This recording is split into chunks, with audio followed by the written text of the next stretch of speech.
Hey guys, Palsteron here, and today let's talk about how I personally made my currency in Torchlight Infinite Season 2. First thing I want to mention before we dive in is that I made a beginner's guide to Torchlight Infinite's endgame last league. So that basically means that if you just started the game or you're really confused what this means, what this whole endgame system is, if you click on here and you have no idea what chaos invasion attempts or like what this number here means or what these cards are, right? Then you should definitely check out that video before. Otherwise, this video will make no sense for you. If you haven't checked it out, link is down in the description. So at this point, I'm basically running around with a decked out character. I'm really fast. I have around about 2,000 FEs invested into my character. And people kind of ask me a lot how I got there. I usually do these farming strategies for Path of Exile. And what I just kind of got as a contrast to this game is in this game, it's a lot harder to get your first few FEs. I feel like people are very confused what to do at the start because the game, just like Path of Exile, doesn't really hold your hand. But even more so than Path of Exile, it also rewards you only on the higher tiers. So especially since it's a new game and there's not that many videos out there, nobody has like a lot of experience, it feels like a lot of people get stuck already and they kind of get discouraged. So I kind of want to bridge that gap a little bit with this video and then also talk about once you are at tier 7s, once you are at early tier 8s, what can you do to maximize your returns? And for that, I made 3 different strats, which I call Strat A, B, and C. The Strat A is for tier 1 to tier 6s. This is basically once you get through the campaign and you first get into maps and you kind of like, okay, I need some minor upgrades. I need like some cheap uniques to kind of get my character to the next level. Strat B will be, okay, you now completed the most basic stuff of your guide, of your build, and now you're in tier 7s, what to do now. And Strat C is basically going to be, okay, you're now very comfortable in tier 7s, and you can also dip a little bit into tier 8s, because that is going to give you a lot of upside with the league mechanic. We're going to talk about that a little bit later. The reason this is its own tier is because the difference between tier 7 and tier 8 is crazy. Especially the mini boss at the league mechanic chest, it is absolutely mind-blowing. It's like times 10 in HP and I think times 5 in damage. You won't even know what hit you if you do it for the first time without really preparing for it. But in Strat A right now, I'm basically going to explain you the league mechanic because that is basically all you're going to drop your stuff from. In tier 1s to tier 6, you're not going to get a lot of quant on your maps, and you're definitely not going to get any special drops. However, the league mechanic is still rewarding. Obviously not anywhere near as rewarding as later, but it will get you your first a few FEs, and that's why we have to talk about this real quick. I will quickly jump into a map here to kind of show you the league mechanic. I also made a tier list up here, which we're going to talk about, but just real quickly to make you aware of what this league is about. This league is very much about full clearing maps because you want to kill all those mobs up here. So if you look up here, there are these flames, which you can collect from 6 to 10 or something. And these are basically mobs that you kill on the map. So for example, if I go here, you see these like violet things on the mini map, and those are basically mobs that once you kill them, you get completion up here. So for example, there's like 3 out of 10.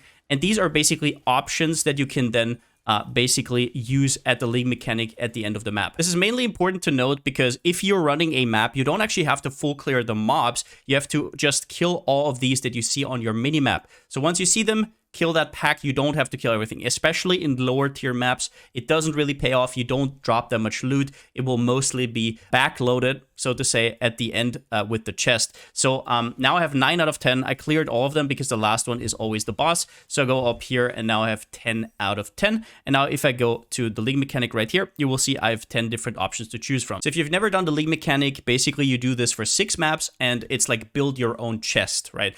You can load your chest with 6 different buffs, and then at the end you open the chest for rewards. This is where it gets a little bit more confusing, right? Because there's different options right here. For example, it says Whispers of Wealth, it says Whispers of Armaments, and there's also Whisper of Wonder. And since you might be confused what the hell is going on with those, you can always go here to Zenith and click on Void Sea Terminal. On the right side here, on the triple dots, it explains everything to you. You can go to Wealth, Armament of Wonder, and it will show you all the outcomes and also what kind of rarity they have. And since this can be a little bit confusing because the wording, especially in English, is kind of sketchy, I made kind of like a chart here to show you what these different effects do, but one thing at a time. Let's quickly look through the mods. Now, first up, if we go up here, we get to Armaments. Let's say Armaments is, especially at the start, the worst possible thing you can pick. It does give you hero memories, it does give you relics, so it's good to have a little bit, but you're usually going to get some anyways from the map boss and stuff like that. But in general, the item level of these are low, so you're going to only get the bad ones. ones. So until you are in tier 8s, I would completely stay away from anything armament or anything to do with like rare gear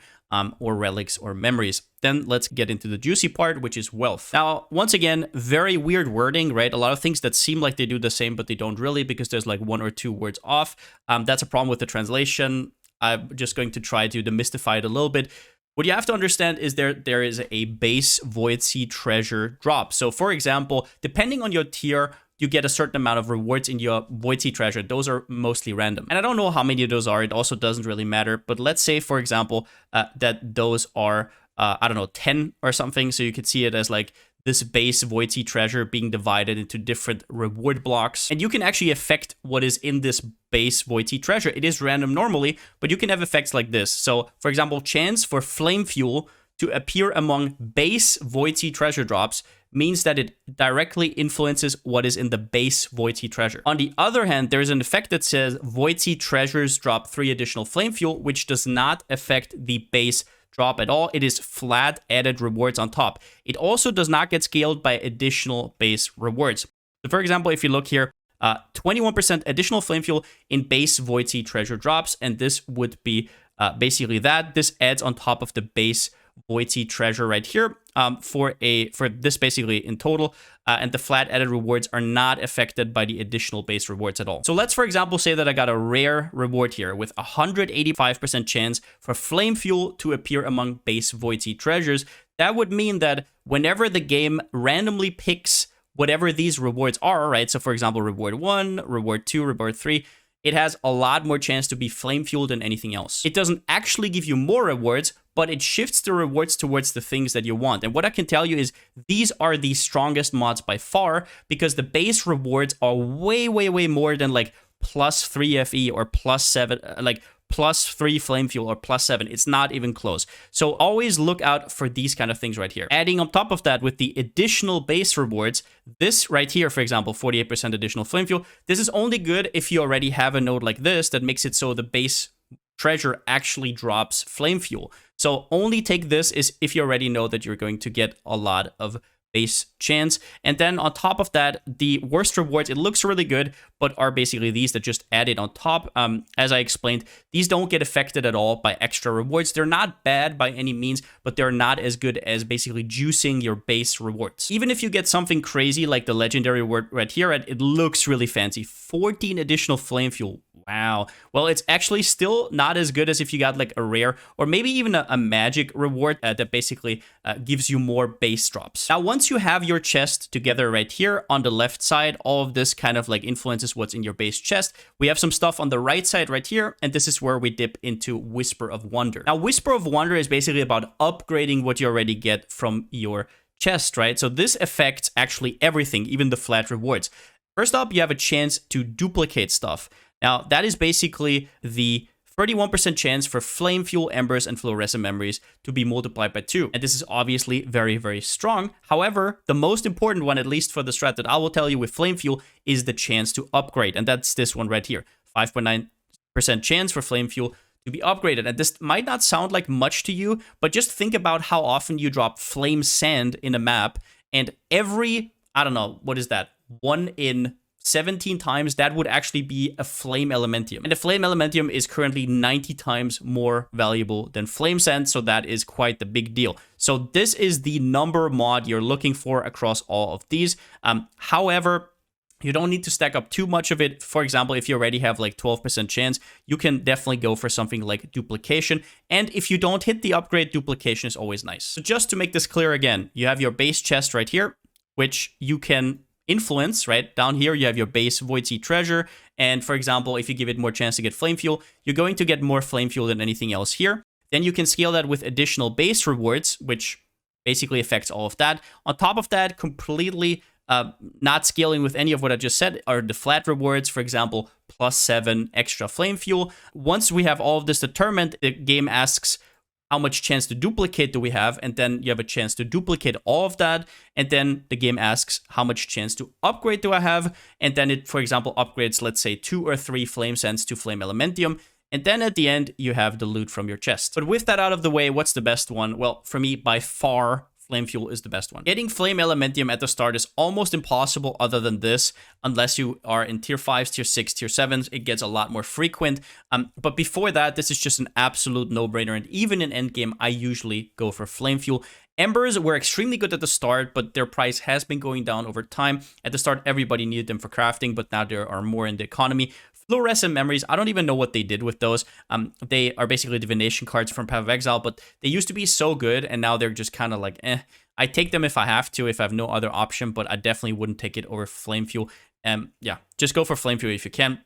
Hero Memories and Relics really only get interesting in like tier 8s, and it means you have to sell stuff. It means you have to know what sells and stuff like that. So for videos like this, it's just completely like useless, and rare gear just completely ignore. And that is as much as you'll get in lower time marks. For example, if you're in 1, 2, 3, 4, 5, and even 6, what I just said is true. Most of your loot will come from that chest at the end. So focus that you do your map as fast as possible, but kill the purple thingies on the map so you have as much chance as possible for good rewards. Everything else you can mostly ignore because at these tiers, there's not that much base drops from the mobs itself. All right, so let's say you just made like 30 Flame Elementium over the last day because you followed kind of like the chest strat that I gave you.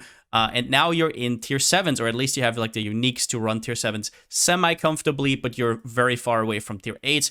What to do now? Well, most of your currency is still going to come from the League mechanic. If you skip that, check out Strat A.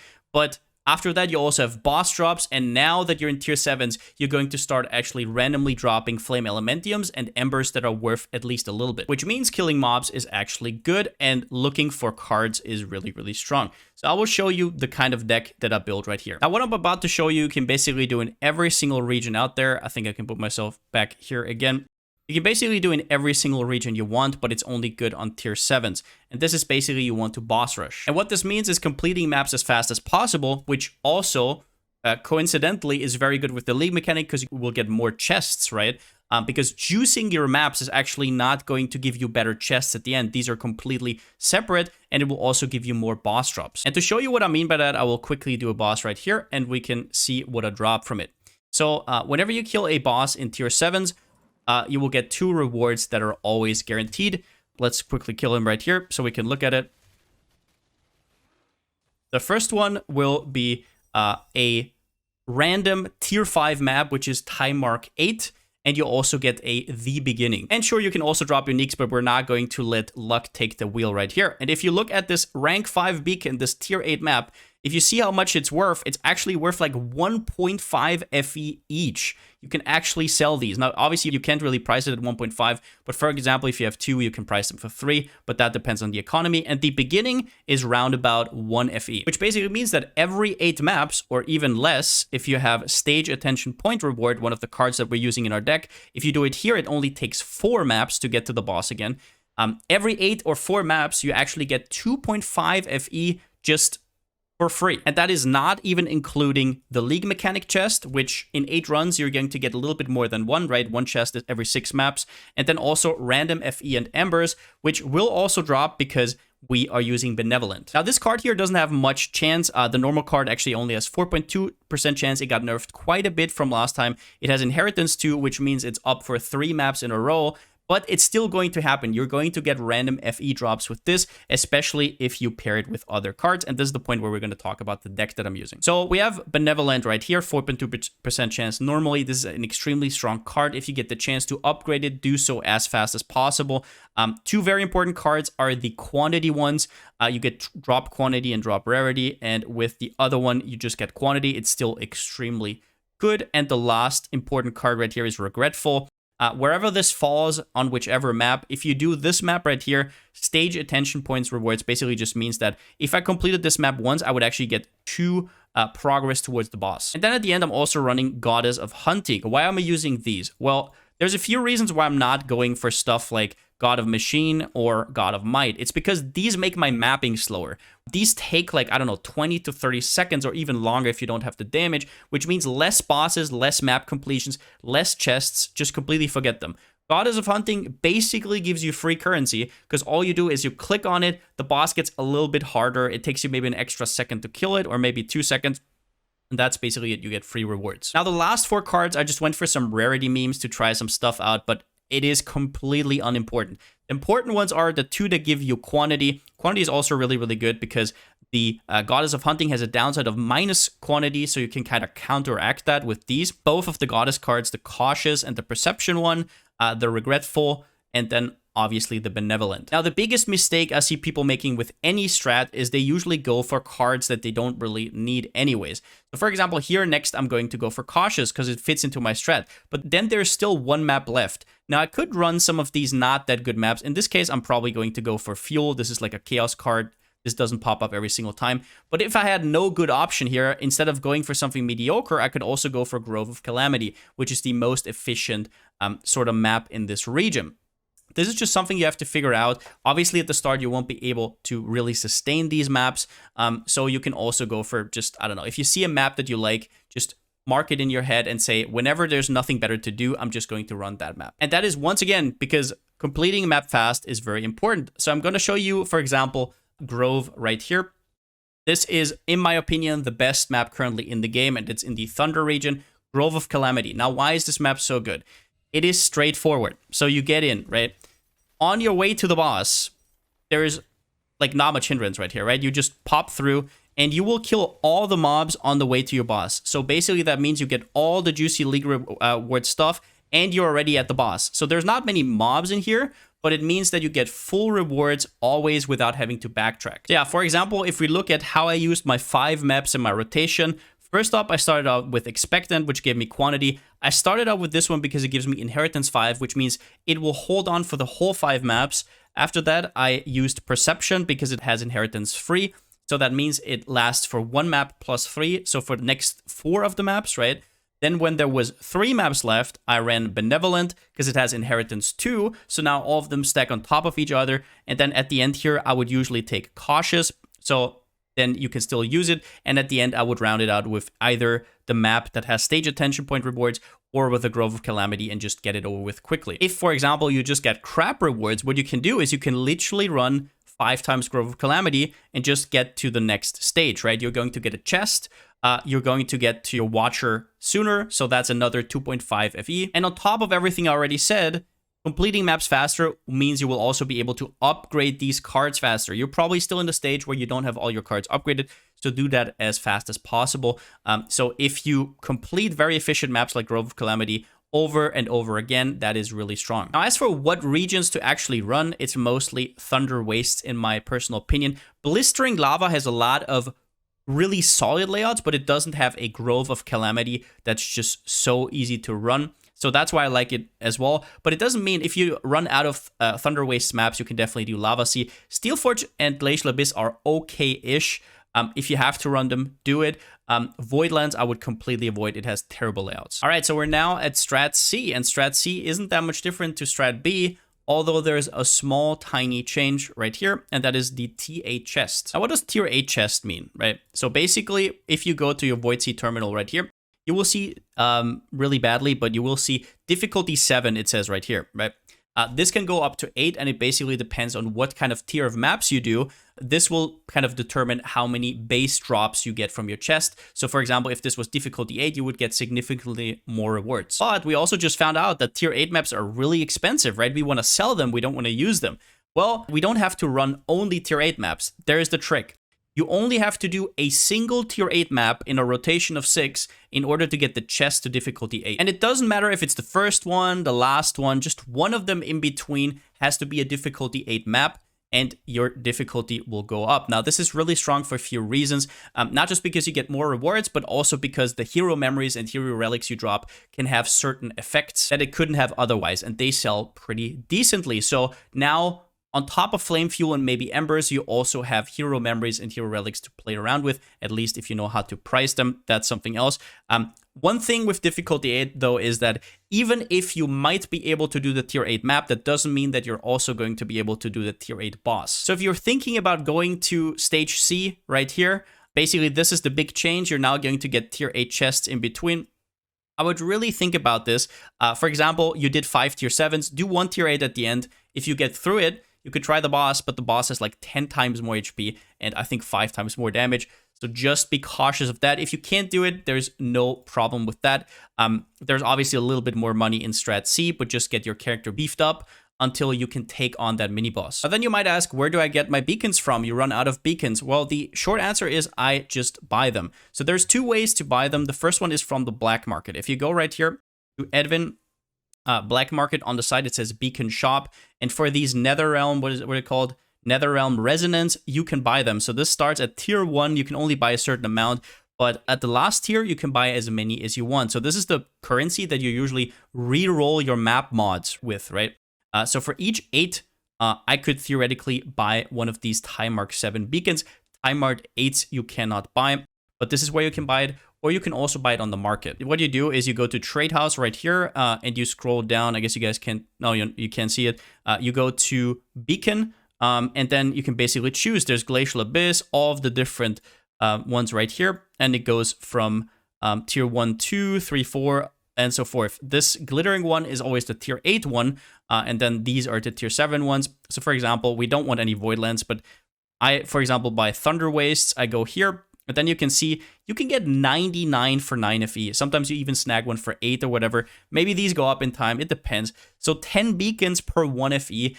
If you just do this once, it's going to probably last you for days. And then once you are at Strat C, you also want to buy some of the tier 8s, right? So you go right here, and these obviously cost a little bit more. This is why you want to be cautious. You only want to do one of these every 6 maps so you can get your chest to the next tier. All right, so next up, let's talk about pets. First thing you have to know is that there's obviously these drop quantity nodes. These are huge. You want to pick them all up for the strat. It is incredible. You will definitely feel the difference. And on top of that, whenever you get a free-to-play loot pad, we're not going to talk about legendaries, obviously. Don't keep your wallets at bay. This does not matter at all for the strat that I just gave you. Whenever you get one, a common one, for example, Chonky, you're probably going to have that at some level. Obviously, I have it higher level than you because I already played last league, but the differences are like so tiny it doesn't even matter. The epic one is also nice. Now the best ones that I think are the best ones are the ones that give you additional flame fuel drop quantity. That is especially noticeable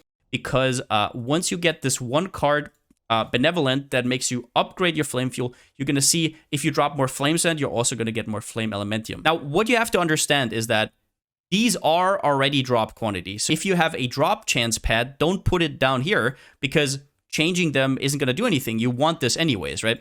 You want to put them up here, right? Where usually you don't get drop quantity.